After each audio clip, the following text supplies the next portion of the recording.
Excuse me.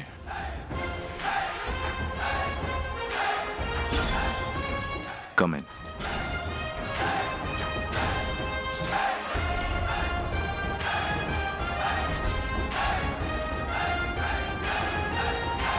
నమస్కారం వాసుదేవ్ గారు. సత్యనారాయణ గారు, మీ కళ్ళకు మస్కొచ్చినట్టుంది. వచ్చిన మనుషులు ఎవరో తెలుసుకోకుండా నమస్కారం పెడుతున్నారు. లేదు సార్, దేవుడు లాంటి వాసుదేవ్ గారిని గుర్తుపట్టే నమస్కారం పెట్టాను.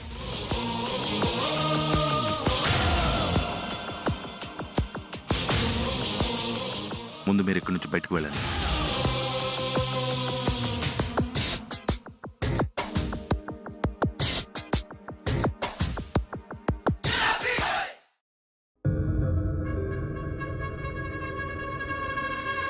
నమస్కారం సార్.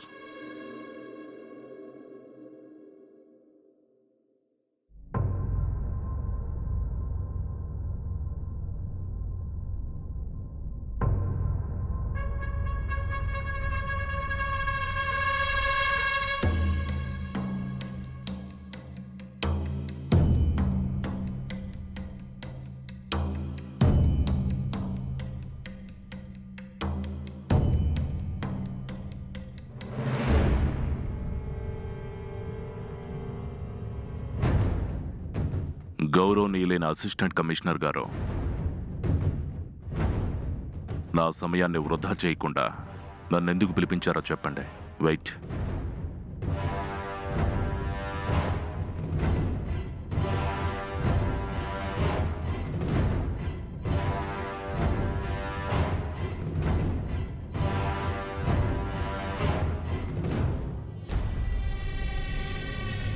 ఇవి మీరు చేస్తున్న నేరాలను అరికట్టించడానికి నా దగ్గరకు వచ్చిన మీకు సంబంధించిన ఫైల్స్.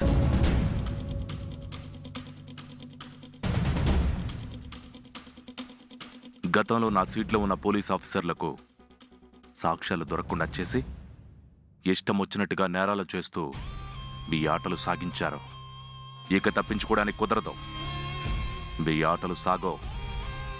జై వచ్చాడు.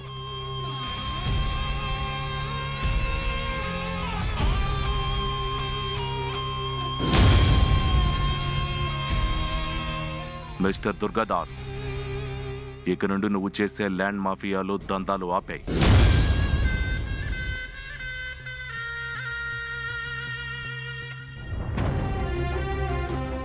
మీరు కూడా న్యాయం పేరుతో చేసే సెటిల్మెంట్లు ఆపేయండి. నా మాటని గౌరవించి చెప్పిన పని చేస్తే ఇద్దరికీ మంచిది. This is the first and last warning. Police officer గారు, మీకు అధికారం ఉండొచ్చు, ప్రశ్నించే హక్కు కూడా ఉండొచ్చు, కానీ వార్నింగ్ ఇచ్చే ముందు దానికి గల కారణం.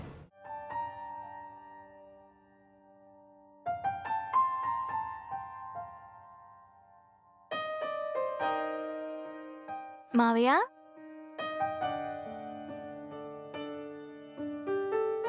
రామా, అక్కడే ఆగిపోయావే. ఏదో ఆలోచనలో ఉన్నావు కదా, రావచ్చో రాకూడదో అని. నువ్వు నా మేనకోడలేవమ్మా, ఎప్పుడైనా రావచ్చు. థ్యాంక్ యూ మావయ్య.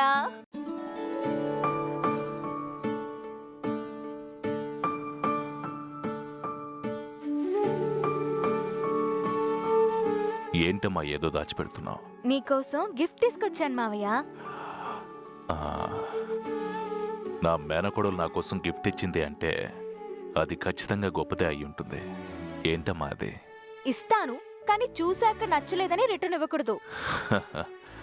అదేంటమ్మా, నువ్వంత ప్రేమగా నా కోసం గిఫ్ట్ తీసుకొస్తే ఎందుకు తిరిగి ఇస్తాను? ఇది నా ఒక్కదాని ప్రేమ మాత్రం కాదు మావయ్య, నీ చెల్లెలు, అదే మా అభిమానం, మా అందరి అభిమానం కలిసిన గిఫ్ట్. నీకివ్వమని అమ్మ స్పెషల్గా పంపించింది.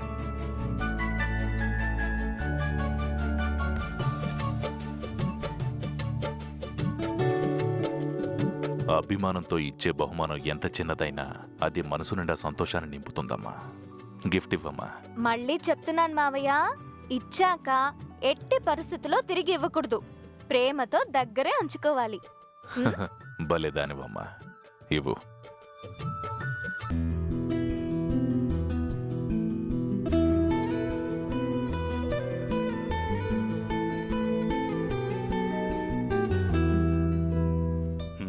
నిన్నెప్పుడో వచ్చి ఇప్పుడు గిఫ్ట్ ఇస్తుంది అంటే ఏదో మతలబు ఉంది.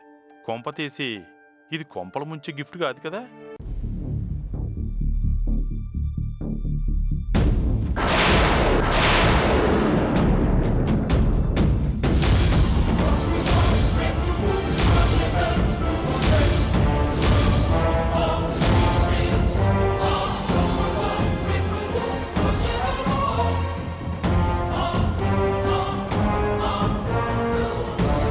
ఆ గిఫ్ట్ ఏంటన్నయ్య? మహాలక్ష్మి, మా అన్నకి ఏం గిఫ్ట్ ఇచ్చావు?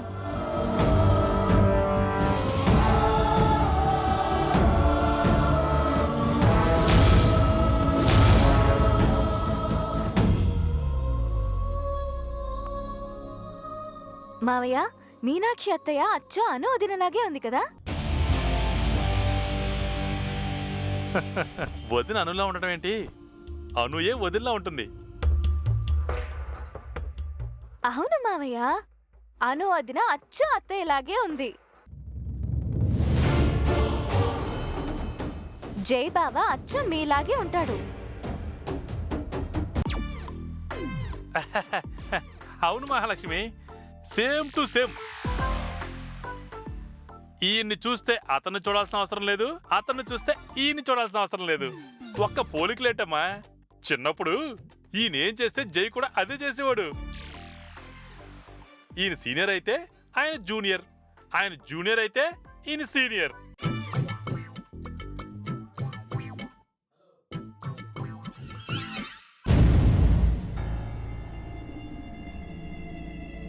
వెనక్కి ఇవ్వనని మీరు మాట ఇచ్చారు కదా మావయ్య.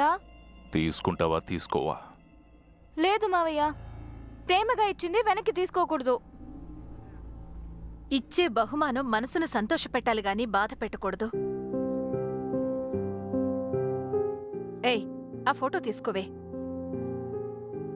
రవి, వెంటనే అమెరికాకు ఒక టికెట్ బుక్ చేసి దాని లగేజ్ అంతా సర్ది వెనక్కి పంపించేసే. అదేంటమ్మా అలా అంటావు? నువ్విక్కడికి ఎందుకొచ్చావే? చదువుకోడానికొచ్చావు. ఆ పని చూడకుండా ఇలాంటి పనులు చేసి నా కొడుకుని ఎందుకే డిస్టర్బ్ చేస్తున్నావు? ఈ ఫోటో అంటే మావయ్యకి ఇష్టమని అమ్మ ఎంతో అభిమానంగా పంపిస్తే నువ్వు కాదంటావేంటి?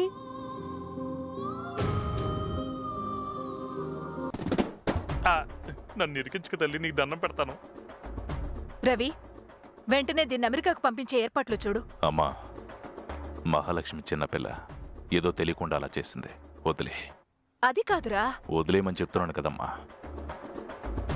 మావయ్య, ఈ ఫోటో నీ దగ్గరే ఉంచు మావయ్య, ప్లీజ్ మావయ్య. ఈ ఫోటోని బయటపడే.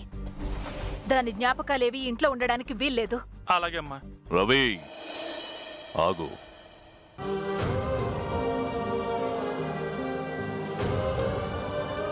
నీ మనసు నాకు తెలుసానయ్యా. వదిన్ని గుండెల్లో దాచుకున్న నువ్వు ఫోటో బయటపడడానికి ఎందుకు ఒప్పుకుంటావు? ఆ ఫోటో లోపల పెట్టు. నా చెల్లెలు ఎంతో ప్రేమగా పంపింది. అలాగే దిష్టి బొమ్మల ఆ చిరునవ్వాపు లోపలికి వెళ్ళి పెట్టు.